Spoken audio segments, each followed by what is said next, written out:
This training video has been designed to accompany the Suicide Assessment Kit, or SAK, and focuses on administration of the Suicide Risk Screener.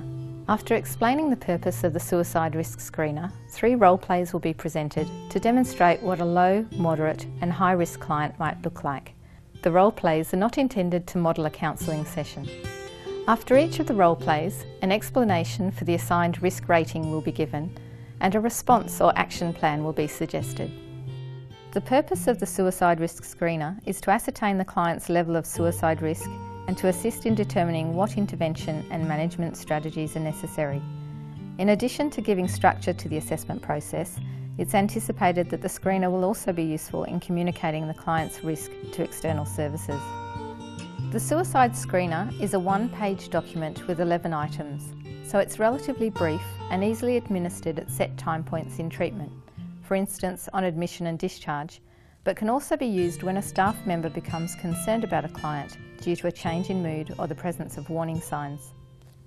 The screener asks about hopelessness, depressive symptoms, suicide history, recent stressful events, current ideation, current plans, social supports, and asks what has helped the client through difficult periods in the past. You'll notice that 3 of the questions are what we call flagged items, as indicated by the red boxes. If a client endorses any of these items, they are immediately considered to be at a moderate or high risk, depending on their answers to other questions. Flagged questions relate to prior attempts, ideation, and current plans.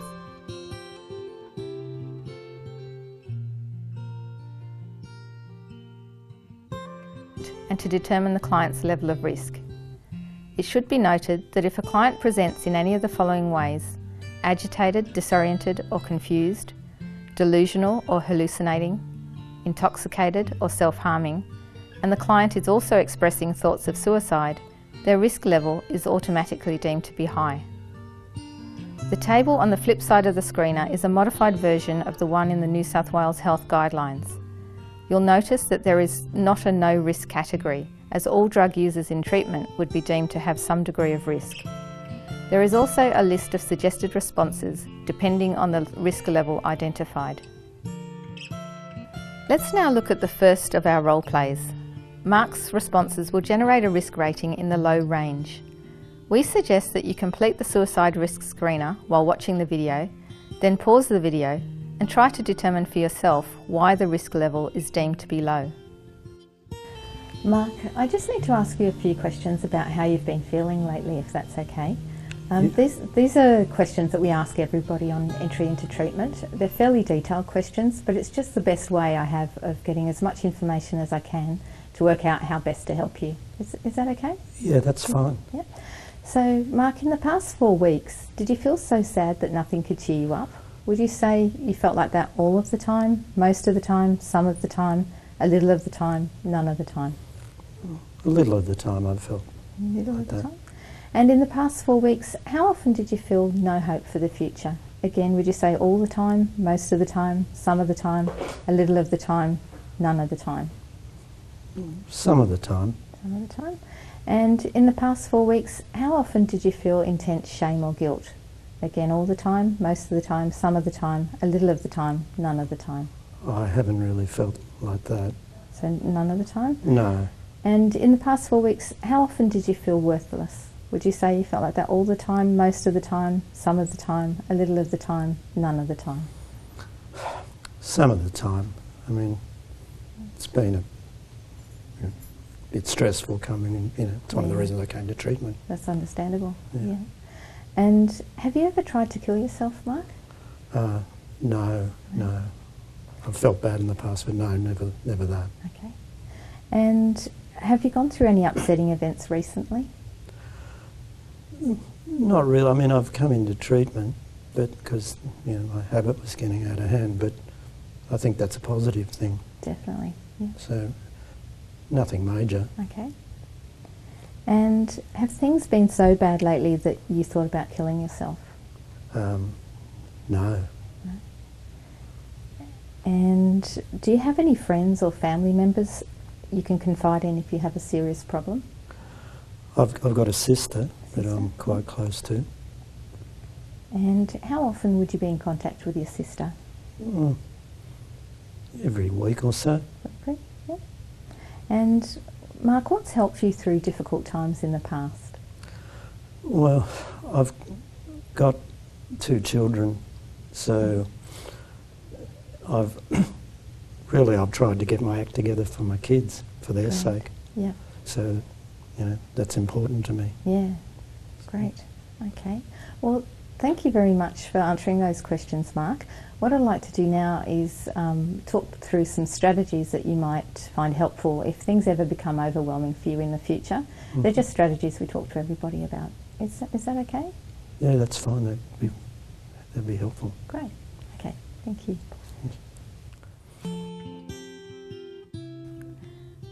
Mark was considered to have a low suicide risk because he reported having no thoughts of killing himself, no prior suicide attempts, had few risk factors.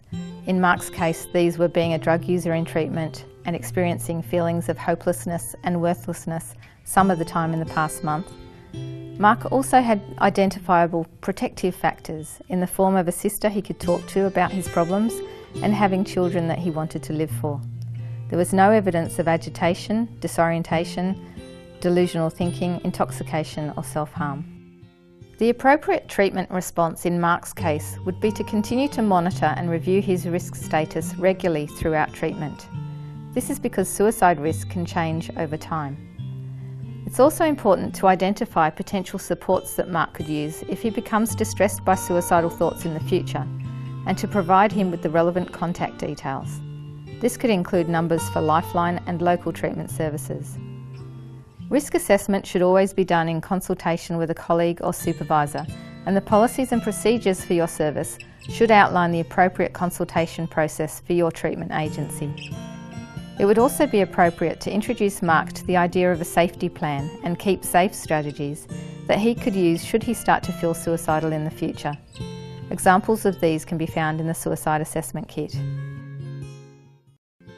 In the next role play, Jimmy's responses will generate a moderate risk rating. Once again, complete the screener and then pause the video while you consider what factors place Jimmy in the moderate range. Jimmy, you've mentioned that you've been feeling a little bit down lately, and I was just wondering if I could ask you a few more questions about that.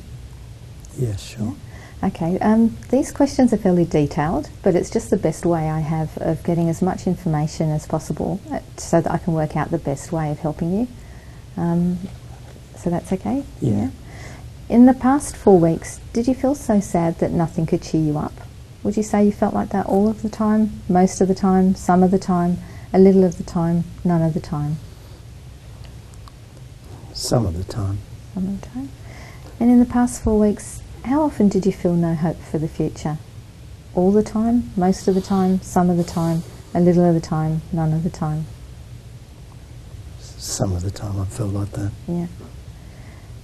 And in the past 4 weeks, how often did you feel intense shame or guilt?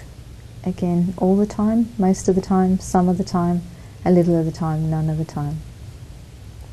I felt like that some of the time, to be honest. Yeah. And in the past 4 weeks, Jimmy, how often did you feel worthless?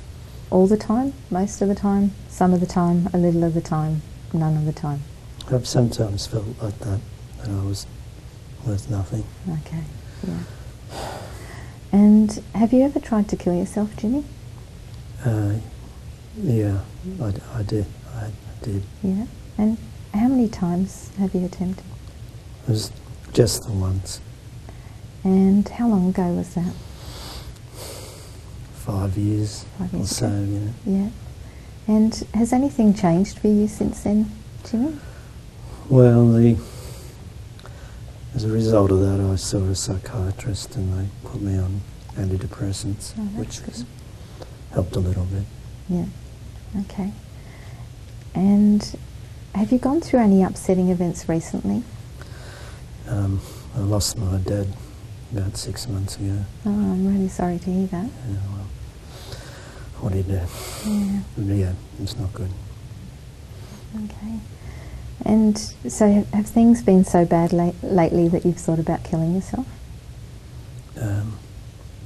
Yeah, thoughts have occurred to me. And how often would you have those thoughts?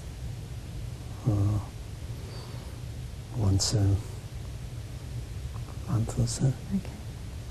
And how long have you been having those thoughts for? Pretty well as long as I can remember. Okay, so they've always been there? Yeah, they sort of just sit there, come back. Yeah. And how intense are these thoughts when they're at their most severe? Would you say that they're very intense, somewhat intense, not at all intense? Somewhat intense. They're not overwhelming. Okay. They're there. Yeah. And how intense have these thoughts been in the last week? Again, would you say very intense, somewhat intense, not at all intense? Somewhat intense. And do you have a current plan as to how you would attempt suicide, Jimmy? No, not really. It's more just an idea that sits there. Mm-hmm. Okay. And what has stopped you from acting on these suicidal thoughts? Well, when it's really bad, I try to play some music, either listening to it or I play a bit of guitar. Okay. So I, try and lose myself in that, to be honest. Great. It helps. Yeah. And do you have any friends or family members you can confide in if you have a serious problem, Jimmy? I've got a girlfriend. And how often would you see your girlfriend? About once a week. Once a week. And what's helped you through difficult times in the past? Well, like I said, music, Yeah. to be honest.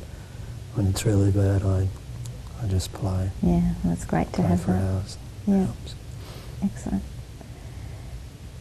Okay, Jimmy, thank you very much for answering those questions. What I'd like to do now is to talk through some strategies that you can use if any of these emotions ever become overwhelming in the future. Is that okay with you? Yeah. Great, thank you. Jimmy does report suicidal thoughts, but while he indicates that he has experienced them for years, they're not what we call continuous, in that they occur approximately once a month. The thoughts are also of limited intensity, with Jimmy describing them as somewhat intense. Importantly, Jimmy reports having no suicide plan.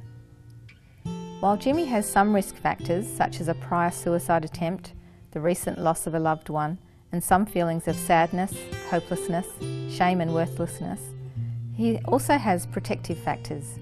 Since his suicide attempt 5 years ago, Jimmy has been taking antidepressants, which he finds helpful. He has a girlfriend whom he's in regular contact with and can confide in, and he's also expressed a strong passion for music, which has helped him through difficult times in the past. So what's the appropriate treatment response for Jimmy? The presence of suicidal thoughts and risk factors do warrant further assessment. A specialist mental health service assessment should be conducted as soon as possible. It would be helpful to introduce Jimmy to a safety plan and keep safe strategies in case he ever finds that the suicidal thoughts he's experiencing become more intense or more frequent. It would also be advisable for a staff member to check in with Jimmy each day to assess whether there's any apparent change in his presentation. Jimmy's risk level should continue to be monitored regularly throughout treatment. As always, the risk assessment should be done in consultation with a colleague or supervisor. Looking now at the final role play, David gives responses that place him in the high-risk category. Once again, it's advisable to pause the video on completion of the suicide risk screener and have a think about why you think this client would be placed in the high-risk category. David, you've been telling me that you've been feeling pretty low lately, and I'd just like to ask you a few more questions about that, if that's okay. Yeah. Okay, these questions are fairly detailed, but it's just the best way I have of getting as much information as possible so I can work out the best way of helping you.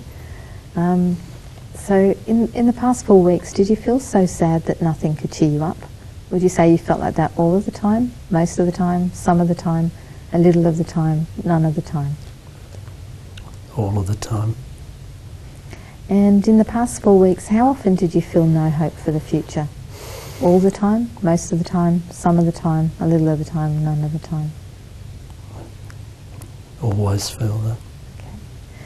And in the past 4 weeks, how often did you feel intense shame or guilt?